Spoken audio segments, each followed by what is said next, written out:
Hey, groovy guys, groovy gals. Steve Miller, better known as Kelly's dad and marketing gunslinger. Hey, back live again. This is actually pretty cool stuff. I like thinking about what I'm going to be talking about when I go live. I want to thank you if you're joining me today. We'll see how many people come on, if any people come on. But of course, if you're seeing the recording of this as well, the archive, that's very cool. Okay. Now I want to talk about you. I've started to do this, Facebook live on broadcasting and live casting. And I just want to go through some of the philosophies of being uncopyable, because for those of you that don't know me, I am the author of this here book right here. Let me see if I can get this where it's not being shined out by my lights. Uncopyable, how to create an unfair advantage over your competition. And the cool thing is that it has been an Amazon #1 bestseller. So I get to take that to my grave, that I'm one of those guys. But I do want to talk about Uncopyable. And, especially in this world today, and as you can tell, we're still, I don't know, are we early in the pandemic? I mean, the pandemic has been around now for a few months, but you might be watching this a long time from now and we might still be fighting it. But anyway, but you can tell by my COVID do that I've got here, but I get my haircut next week, so that'll be cool. I just want to make sure that I see if anybody has any comments. Okay, good. I've got that set up.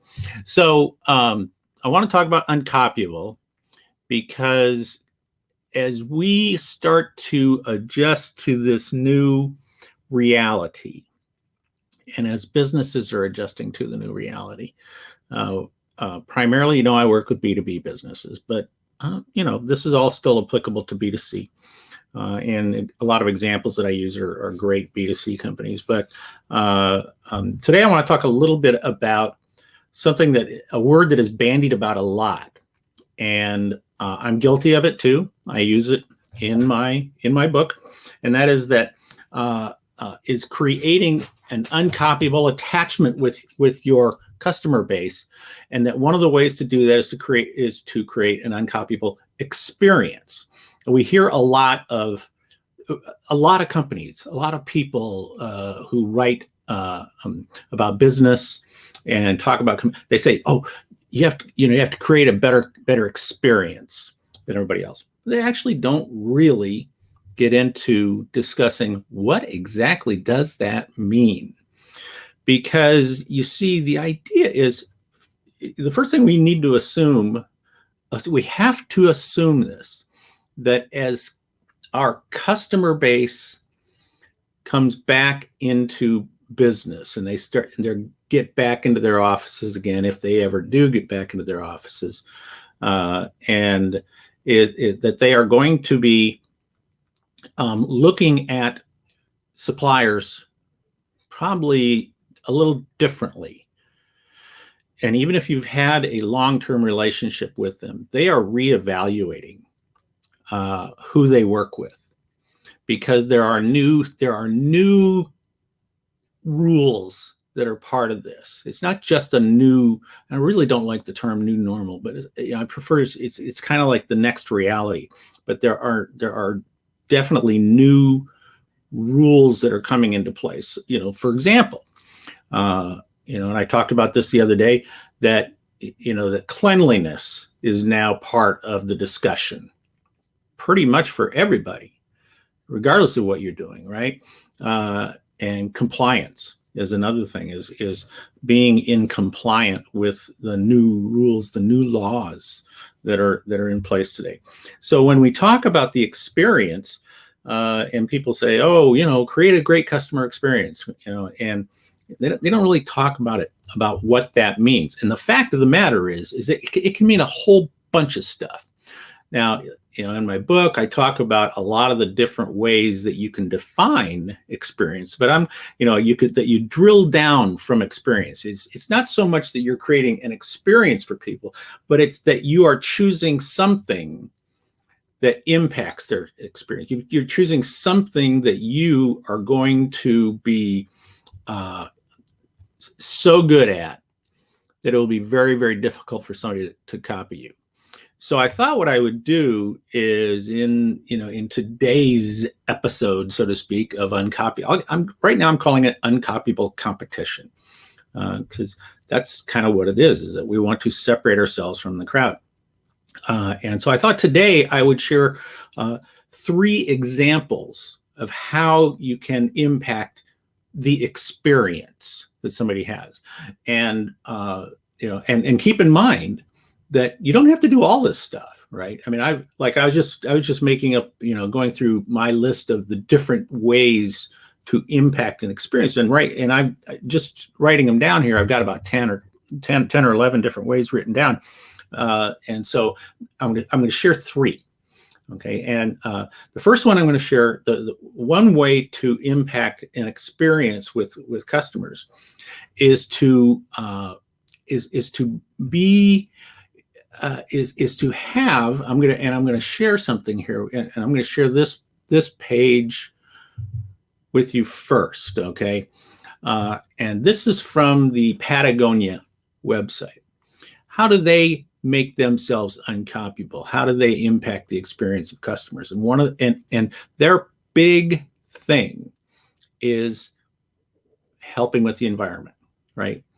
So on their website, they're very big on that. It's not just a question of they're very big on that. This is actually their mission now, is to help make the world better environmentally. So they say, we appreciate that all life on Earth is under threat of extinction. We're using the resources we have, our business, our investments, our voice, and our imagination to do something about it. That is their mission, to do that. And we can simply say, well, you know what, they're a clothing company, maybe climbing equipment or outdoor equipment or something like that. But that's more like what they're selling, that they are helping the environment, and that when you support Patagonia, you are supporting the environment. So that's the experience. The experience that you're going to have is you're going to feel good about buying from Patagonia, that you're going to feel good that you are part of the team that is helping to make the world a better place environmentally. So that is one way to do it, is to stand for something. You can stand for something, and people who buy from you stand for, they're saying we stand for that too. Okay, so that's one way of doing it. Another way of doing it is to let me stop that and bring up another screen. Another way to do it is to be an authority.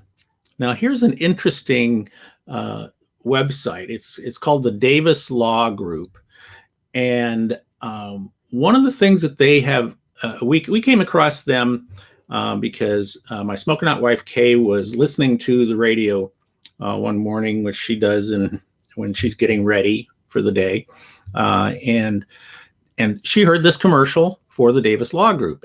And the commercial basically said, hey, you know what? We don't want to say that you're ever going to be in an accident sometime, but you know what? You never know. You might be in an accident sometime.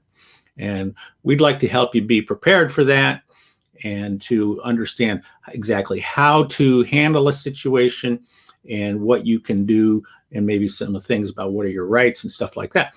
So the Davis Law Group has written a number of books that relate to different types of situations. So imagine like an auto accident, for example, that book, and Kay called the 800 number, or she went online here and ordered the book. And the book is chock full of information about how to handle an accident when you've been in an accident. Okay. And, and then of course, part of what it's saying in there is that if you should need legal help with this, we are available for that. So what have they done? The first thing they've done is they've established credibility and authority by publishing a book. That's no different than, what I've done, right? This has given me authority and credibility. And, and people, when people see you as the authority, and see credibility in you, then they are more likely to choose you. So you can create, you could write a book. You could create a series of white papers that talk about your industry or something or things in your industry where you become the expert, the go-to person. And when you become the go-to person, your company becomes the go-to company as well. So that's another way of impacting the customer's experience, because the customer then now starts to see it as being that, okay, I'm going through, if I'm having a traffic accident or something like that, this experience is terrible. This experience is very uncomfortable. It's unsettling. But if I, contact somebody who I have confidence in, if they're thinking like, gosh, I should get an attorney. Gosh, where am I going to find an attorney? Well, the Davis Law Group is now the authority to them. If they have that book, they know exactly who to call. All right. And my third example, which is, I'm only going to have 3 examples today. But my third example is, and I really love, I love this company because of because of this stuff, but is the Shane Company. Now, Shane Company is a direct diamond importer. I think they have 20 different locations around the United States. They primarily advertise on radio, and I got a chance to do an interview with Tom Shane, the founder of Shane Company, to talk about they have really done a fantastic job of what I call of combining basically two different types of experiences. They've done a great job of combining these two. One is that they have established, a warranty that is very hard for the competition to copy. Okay, and this page, where it talks about the comparisons with other. With other companies. So like, for example, they talk about, warranty price comparison. And, they say, okay, here are things that might go wrong with when you purchase a diamond ring or bracelet or whatever, right? Necklace. And it's, okay, here's the Shane Company versus the average retail jeweler. And what will happen if if this thing goes wrong, and what does the other guy do? What do we do? Okay, so you see here, replace center diamond. Replace the center diamond. Replace the diamond. Okay, the frequency is that it rarely happens to actually just lose the diamond itself, right? But other jewelers are going to make you buy a new diamond, right? While Shane Company says, nope, that's included in their warranty. If you lose your diamond, we will replace it. And they go down the list here of, resizing, shank replacement. I don't even know what that means, but it says, frequency. It might happen once, right? And other jewelers are going to charge you $260 and maybe more. It's included. So what are they doing here? Number one is they're giving you a fantastic warranty that they're saying really other jewelers cannot match. All right. They're also doing something that I love, and that is they are writing the rules of competition right here. That if people go and do their homework and they look at Shane Company versus the other companies, Shane Company is basically saying, here are the rules for competition. And if somebody wants to compete with us, they're going to have to figure out a way to, number one, they have at least do what we are doing, right? And if they want to get better, if they want to beat us, then somehow they have to beat this, these rules that we've already set up. So those are three things. Actually, I'm going to throw a fourth one in here. Let me stop this here. So those three things that I talk about are the Patagonia's, that you stand for something, right? Some type of noble mission that your company stands for. Then the Davis Law Group was showing that they are the authority, and they've built credibility by having a series of books to help people, and then Shane Company having a fantastic warranty, and then also writing the rules of competition. The fourth one I'm going to share today is a little bit more difficult, but it's something that I call uncopyable awareness, and that is that your team is educated and trained to constantly be looking for some way to make something better for a customer. Okay, the perfect example here is this little card that I've got right there, and you'll notice that's from the Cary Hotel in Shanghai, China. And I was over speaking in Shanghai a while back, and I came back to my room one afternoon and found this note on my desk, and the note reads, "Dear Mr. Miller, I found the normal size of slipper." It's slippers in the closet, okay, for us, right? "I found the normal size slipper may not be suitable for you. I found that while serving your room. I put a bigger pair for you. I hope you like it." And a little smiley face, and signed, and I think it's Connie was the name of the housekeeper. So that's awareness. She basically saw my pair of my shoes in the closet, and she came to the conclusion that my shoes were bigger than the slippers that they had in there. She was aware. She was paying attention, and she found something that might seem like a small deal, but it's not a small deal, right? It's actually a pretty big thing that she noticed that detail and fixed it and made it a better experience for me. So there's 4 ideas for you that you can use, any of them, all of them, to try to separate yourself from the competition. Being uncopyable is so important today.